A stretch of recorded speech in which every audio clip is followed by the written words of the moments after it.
Good morning, good afternoon, good evening, wherever you're listening from. Welcome to the Change Management Simplified podcast, where we will explain and discuss what change management is really about, using real examples alongside principles of change management based on our experiences on projects, transformations, change initiatives, and of course, the home experiences as well.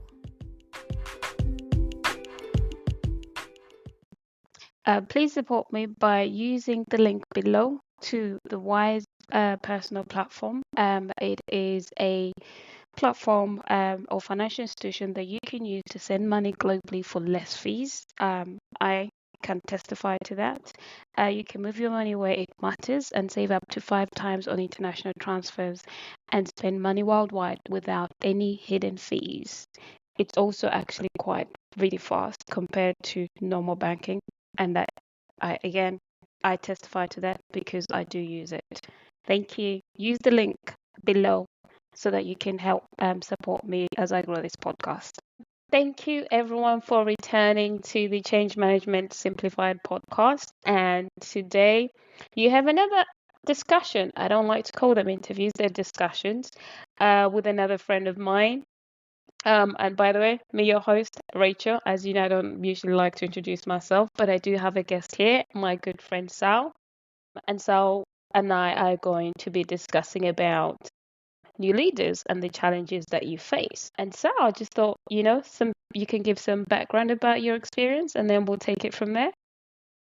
Great. Well, Rachel, first of all, thank you very much for having me. I know that this podcast has been something that you were inspired by all of the work that we were doing together in the transformation program we were on. So glad to see that has been progressing over these weeks and months. Myself, I've been in the financial services world now for close to 30 years, in fact, and am just originally from the New York City area and currently working there, but have been involved in global finance transformation projects now for a number of years. Most recently, I've just been now at the tail end of a long-term multi-year program for implementing new accounting standard, new technology, and a new organization, all within the span of a few Everything. years. Oh, yeah. Everything, the whole Megillah. So as a result, I've seen it all. I've seen what works really well. I've seen what doesn't work so well, and it's really been a learning not only for me, but I think for everyone who's been involved. Yeah. No, definitely. It has been an interesting journey. But as you say, I totally agree. Definitely learned a lot on the program. And it's been for me a great opportunity to be involved from beginning to end, to see it through to that transition. It's been hard work. Let no one say any different. It's been hard work, but it's always nice to see it go live, So yeah. So I wanted to pick your brains today on this topic. Because one of the challenges, and I mentioned this in episode, I believe, 13 or 14, the challenges that new leaders face. And I named them as one of my most challenging stakeholder groups for reasons that you're probably going to mention, but also because I do feel they do struggle to make that transition from coming from a managerial position to a leadership role. And the fact that in most cases, most people don't know there's a difference between those two roles. So for a new leader, it's a big jump and the responsibility is huge. Based on your experience, your wealth of experience, because I've seen you, in the motions working, what observations have you taken or seen that can help new leaders and the challenges that they face? Yeah. So definitely a few observations over the last few years. And I think you hit on an important point right at the outset, which was that distinction between manager and leader, right? And I think particularly for folks who are in, the midpoint of their career, making that jump and really being able to differentiate between the two is important. They're not mutually exclusive. A good leader can be a good manager and vice versa, of course. But Mm. there's different skills associated with each. So If I think about the new leaders and those leaders that really came up the ranks over the course of this multi-year transformation, um, there's a few very specific observations that I had. I think one is when we talk about those manager activities, there's a lot of people, particularly in the financial services industry, that are great at the coordination aspect, right? They can coordinate resources, they can build time plans, they can steer their team members to do the specific pieces of work. And normally, in many cases, they're very close to that work and have a deep understanding of what their resources or their team are doing. Now, moving into that more leadership role, sometimes it's feels difficult to get out of the weeds and to really be able to lead your team in a way where you're actually going in and not just the one who is coordinating the resources, but empowering people on your Mm, team to coordinate resources and to think about that and to challenge back. Another area is that some individuals who were, just managers before and now have a more leadership responsibility or are viewed as leaders within the organization. It's about the solving problems, right? You became a manager and you had success in your career because you were good at solving problems. And now we need to step back and think about, well, what does a leader do? A leader is not expected to go in and know the answer to every problem. But what true. a leader does will rely on other managers, their team, their peers, their leadership to help in solving the problems. But then they have the courage and the conviction to go ahead and to push and make decisions on how to solve those problems without necessarily having all of the answers. That leads to kind of another area in general, which is when you become a leader, you're not always going to have all the answers, and you need to get comfortable with that, and be able to um, communicate that in a transparent way, but then also the ability to take decisions without every piece of granularity available to you, particularly for folks that are in, financial services and in finance specifically. Sometimes that's hard. If you're trained as an accountant, you learn your Yeah. debits and credits, and there's always a right answer. And sometimes when you're in a leadership role in a complex organization, you're not going to have all the answers to the extent that you would wish. And as a result, your experience and your network needs to be there to help you to make those decisions, knowing that no decision is going to be perfect. You're saying that, and it's bringing up a lot of examples of or observations that I witnessed throughout the, not just on the program we're working on, but even across, before that, is that what I see is most managers moving into these leadership roles, for some reason at that point, they seem to struggle with delegation.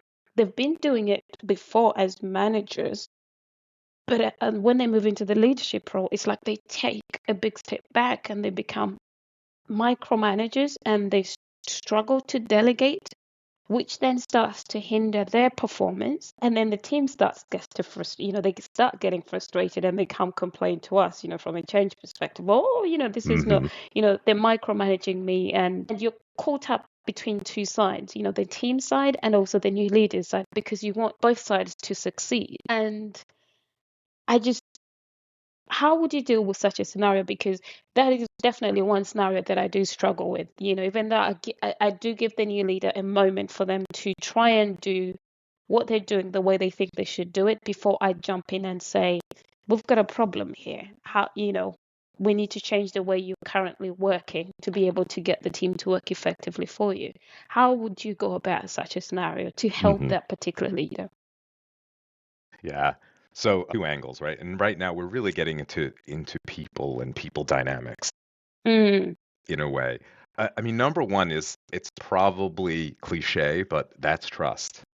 If you are a leader and you're building a team and you're relying on individuals to do pieces of work, you need to be able to trust that they will do what they say.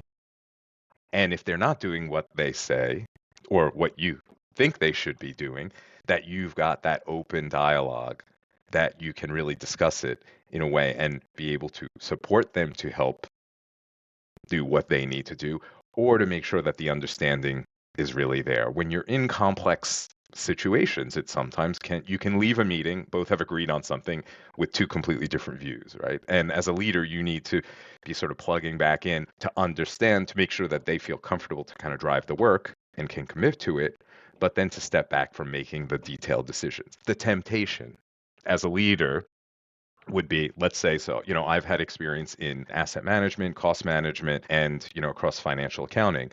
I mean, in all of those cases, if you're an expert in an area, the temptation as a leader is going to be you're going to jump in. Well, I know the standard here, or I understand this specific financial instrument, so let me help. Mm. And in these cases, you're probably particularly as a new leader, better off to stop and say, let's see what that individual, that team leader, or that team like individual contributor will come up with, and then challenge that one. It puts you in an uncomfortable position, but it's something that's going to help you then in the longer term. I think the other thing then around, I started this talking about trust. The second Mm. thing then is really about the time for people. And what I mean by that is if the trust isn't there, you need to take the time to build the trust. How do you do that? You interact in a vulnerable, natural, open way try to with the people on your team. Sometimes that means doing things that you don't necessarily feel like are super value added at the time. Whether it's having a water cooler chit chat, or maybe starting a meeting. So the first 5 minutes, you just will talk about whatever, Random interesting thing is things. going on in the world, culturally, talk about music, maybe not about politics, talk about, Definitely not politics. whatever it might be, travel, and make those simple connections with people, and that people realize that you see them not only as delivering a product, but as individuals who have their own hopes, desires, dreams, and motivations for what they're doing. That then starts to build the trust, because you can talk to this person, and even if things aren't great, if you have a day that's not going so well, that they're going to be there for you, and not just the overlord trying to uh, ensure everyone meets their deadlines. Because the minute you start doing that, you're moving back into a manager role, Mm. and stepping away then from like what you should be doing as a leader as well. And we haven't even talked about some other elements of it in terms of like, outlining and communicating strategy and that sort of thing. But maybe we will come to that as well, because Yeah. that's something new leaders too even seasoned leaders may struggle with sometimes. So Yes. Yes, indeed. But before we get to that point, where we've had scenarios, or where I have had a scenario where that particular new leader doesn't quite have a sense of humor. So even the breaking the ice of the meeting, the suggestion you just mentioned, that's just like really something that they don't even do.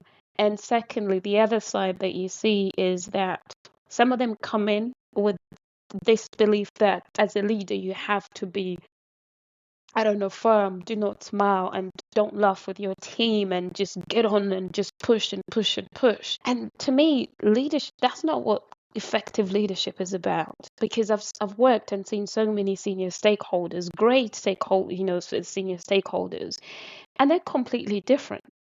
And you want to shake them, as a change practitioner, I want to shake them and say, have a look at, the person just above you, how they work with you, how they talk to you, how they come out and talk to everyone on the team, that you don't even realize sometimes that it's the boss, until when someone says, oh, by the way, that's your boss's boss. You know, how do you deal with such a scenario where that particular individual doesn't have the persona to even break the ice with the team, to make them feel approachable?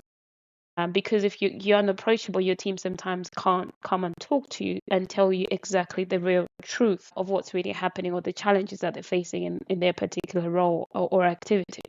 How would you go about helping that particular individual?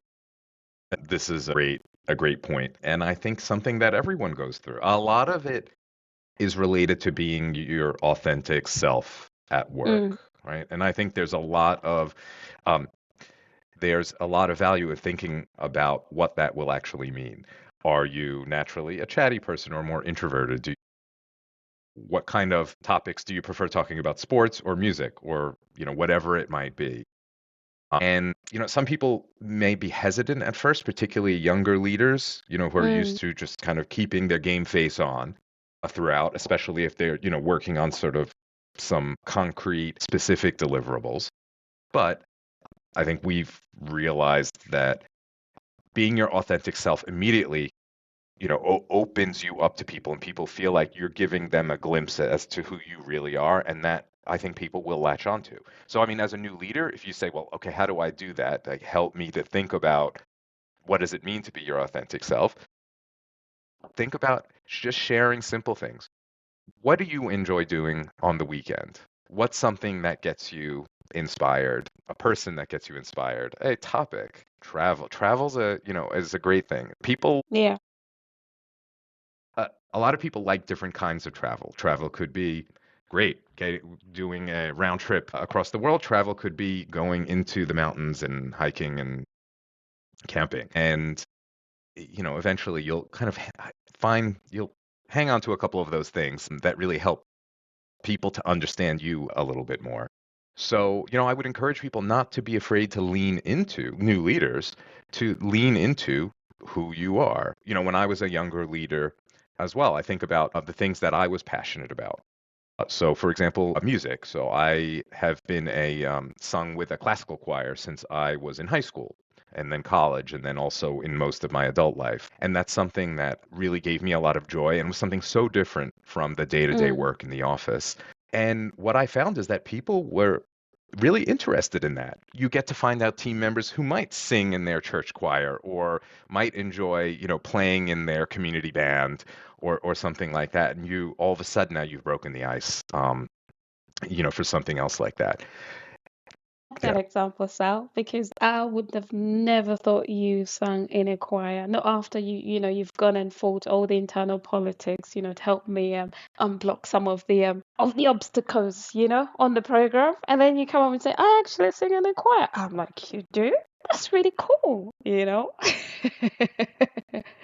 That's really cool. So, sticking to around the same topic, and as you were Hmm. talking, culture came into mind as well.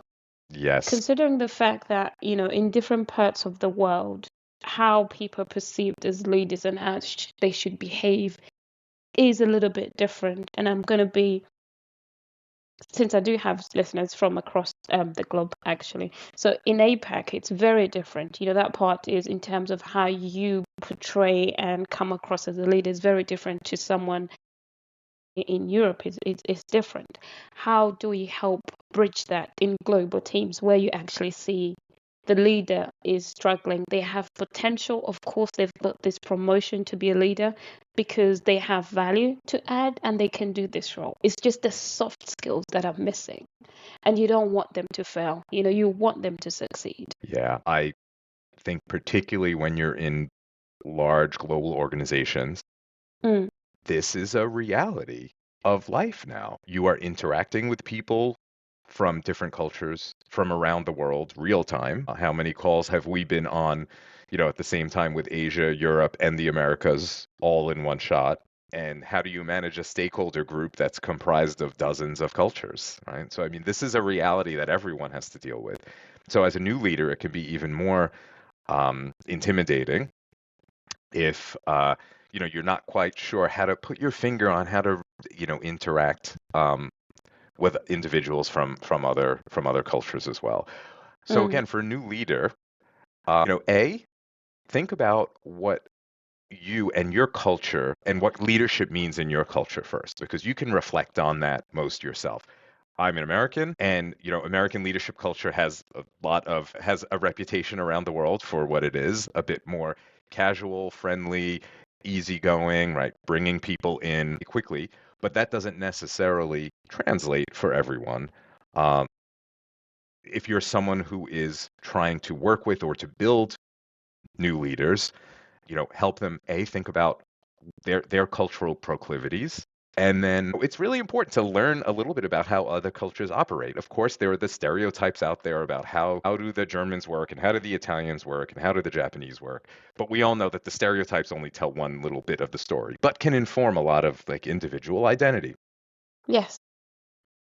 So I think they're, encouraging also to be inquisitive with your folks. You don't want to be intrusive with a new leader to feel like that you're trying to dig into their personal life, but just to understand a little bit about also their other prior management experiences, their their leadership goals, and also being very open about general challenges that can occur. I mean, sometimes these kind of cultural disconnects and dissonances almost reach like an absurd proportion, and you have to step back and laugh because you just realize, particularly as a change manager, where two people are just speaking completely at odds, and you realize it's like nothing is linking up. New leaders think about that. How can you be the how can you be the glue there in order to help those kind of discussions? And I mean, that's helped me in general, and I can see that sort of deep consideration also helps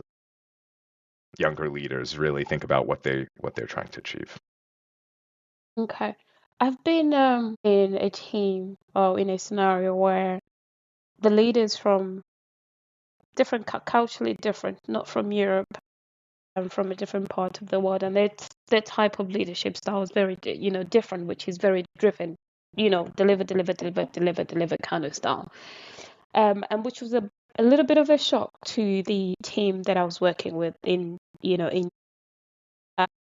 and I did feedback, and I always like to give the new leader an opportunity for them to do their thing, because it could be just a little bit of nervousness of them wanting to impress because they are under pressure to impress in this new role, and also to impress their direct reports, and it could be just that pressure. So I do like to give them an opportunity to do what they do and how they think they should do it.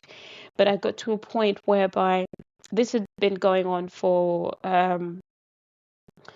about 2 or 3 months, and I would say there was the culture clashing. I don't know if there's a phrase like that, but the two cultures were clashing.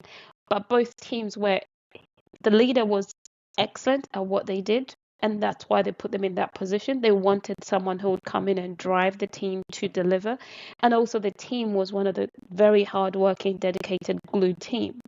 And the challenge that I had was getting the two to work. And yes, as I was the change manager at that point, at that time, I'm the project manager, I was doing both roles. I was on the front end of the venting from everyone on the project team. And I was the person to deliver to the new leader that this is what's happening with the team and this is how they're feeling. And they didn't receive it very well. So it's like sometimes new leaders put on this tough mask, but yet they're really, soft puppies inside. And you can tell that they really want to do their best. But it's like when you also give them, because it was constructive feedback, but they weren't prepared, I think, mentally to prepare to, to receive it. And at the same time, I think that's the first time that worked for him. A very firm and very honest change manager, but I just had to have that. I just had to have that conversation with them so that they were aware of how their leadership is impacting the team, but also when it does that, it's hindering their performance and therefore their performance as well. So we had to somehow make it work. How do you handle such a scenario? That's a great question, and that one's a little bit more challenging in some ways. Um, the when you've got a new leader, and they maybe are also still learning to be receptive to some feedback. They may have been an outstanding manager Mm, who are used to getting feedback about delivering on time, coordinating the resources, being a problem solver, all of the things that they should be doing, giving, feedback, concrete feedback to their teams. But, perhaps what they hadn't realized is that in a broader leadership role like that, there are more angles to it.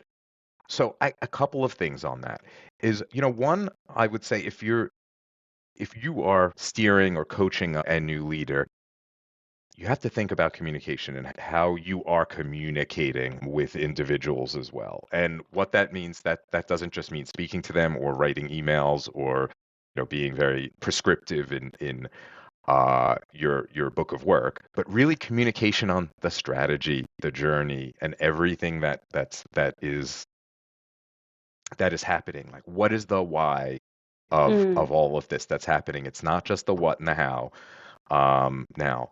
And once new leaders start to embrace that, communicating the why, and living it, I think that will also help to build that confidence and also that realization or that ability to accept the constructive criticism, and that they will, in turn then become stronger and stronger leaders. And that's it for part one. With Sal, we will be coming back with part two in the next episode. That will be episode 3.1. We just finished episode 3.0. We will continue the discussion with an increased understanding of the role of a leader, the benefits of mentoring and coaching for a new leader, self-reflection. That's critical. If you cannot self-reflect on how you lead, then you miss the opportunities of growth and also learning. And then also we'll cover more in depth why effective communications is fundamental to your success, but also the benefits of it as a new leader. And on that note, see you in part two. Please support me by using the link below to the Wise personal platform. It is a platform or financial institution that you can use to send money globally for less fees. I can testify to that.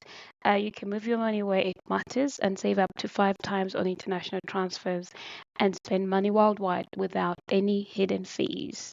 It's also actually quite really fast compared to normal banking, and that I testify to that because I do use it. Thank you. Use the link below so that you can help support me as I grow this podcast.